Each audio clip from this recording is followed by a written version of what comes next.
كابتن أميرة مصطفى وليد، حكم منطقة، تمام، ومساعد مدرب. فطبعا هي ما هتيجي شاء هنا الله، ما شاء تشتغل الله. مدرب مع الناس ما شاء ان الله. شاء الله لما تكمل بقية الدراسة بتاعتها، تمام. وهي بطلة ومشاركة في عدة بطولات يعني. يعني هي بطلة محافظة ولا؟ بطلة محافظة ما شاء الله.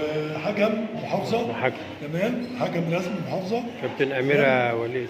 كابتن أميرة مصطفى وليد. أميرة مصطفى وليد. كابتن أميرة وليد مصطفى. أميرة وليد مصطفى. ما شاء الله، ألف مبروك. حصل لنا الشرف يا كابتن من دمياط. من السنانية، تمام، بإجوار المجمع الإسلامي يعني، بنت السنانية. ده الفيديو ده هينزل على اليوتيوب موافقة وعلى الفيس وعلى كله موافقة؟ تمام. ما هو لازم نستأذن برضه. حضرتك عايز تسألها؟ طيب ماشي، ده اتفضل يا كابتن. الكابتن أميرة معانا طبعا، الكابتن أميرة وليد مصطفى. كابتن أميرة وليد مصطفى الحاصلة على الحزام الأسود واحد دانا محافظة دمياط. نلتقي بالكابتن أميرة طبعا وهتقدم نفسها وهنتعرف معاها بدايتها في الكاراتيه ولعبة الدفاع عن النفس وليه هي دخلت الكاراتيه. اتفضل يا كابتن. السلام عليكم، انا اسمي كابتن اميره وليد مصطفى، محافظه دمياط. بلعب من وانا عندي 10 سنين. انا حاليا عندي 19 سنه، بلعب من وانا عندي 10 سنين.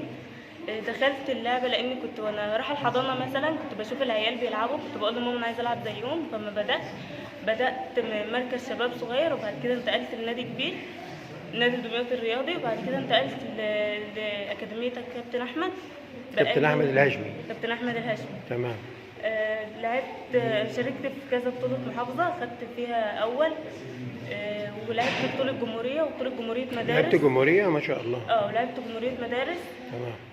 وحصل على التحكيم، خدت دورة تحكيم. دورة تحكيم يعني حكم في البطولات، تحكم تحكيم بطولة برع.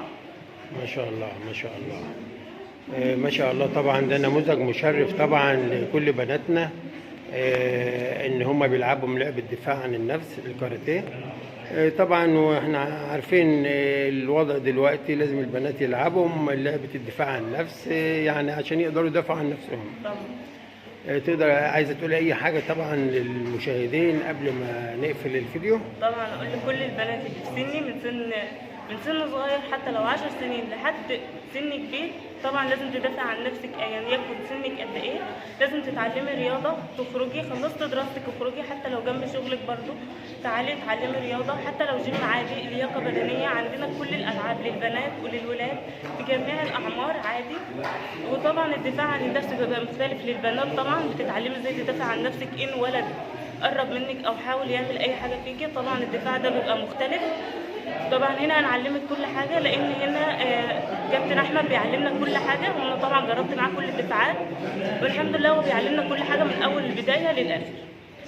في النهايه بنشكر طبعا الكابتن اميره وليد مصطفى، طبعا بطله المحافظه والحاصله على الحزام الاسود واحد دانا. وبالتوفيق والنجاح يا كابتن وشكرا ليك. وطبعا فرصه سعيده ان احنا تعرفنا ببطله من ابناء دمياط وربنا يوفقكم يا رب. شكرا لك، مع الف سلامه.